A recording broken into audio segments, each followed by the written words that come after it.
अम्मी अब्बी सदिया पारुल ताल ताल सदिया মতিন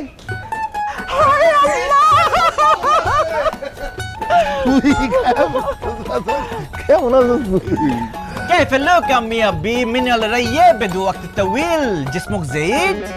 মতিন রে বাপ মতিন এসব কি বলতেছে কিছুই তো বুঝতেছি না আমিও তো কিছু বুঝতে পারতেছি না। অমতির তুই এগুলি কি কইতেছিস বা? أنا عادة كلام العربية আরে আমি আরবিতে কেন কথা বলতেছি আমি তো ভুল হয়ে গেছিলাম আমার কাছে মনে হইতেছে আমি সৌদি রিয়াদে দাঁড়ায় আছি আসলে তো আমি বাংলাদেশে আমার গ্রামের বাড়িতে আমার আব্বা আম্মার সামনে দাঁড়ায় আছি শোনো আমি এতক্ষণ আরবিতে তোমাদেরকে জিজ্ঞেস করতেছিলাম তোমরা কেমন আছো অনেকদিন পরে তোমাদেরকে দেখে খুব ভালো লাগতেছে শরীর স্বাস্থ্য ভালো আমরা ভালো আছি রে বাপ তুই কেমন আছিস আলহামদুলিল্লাহ আনা বিখাইর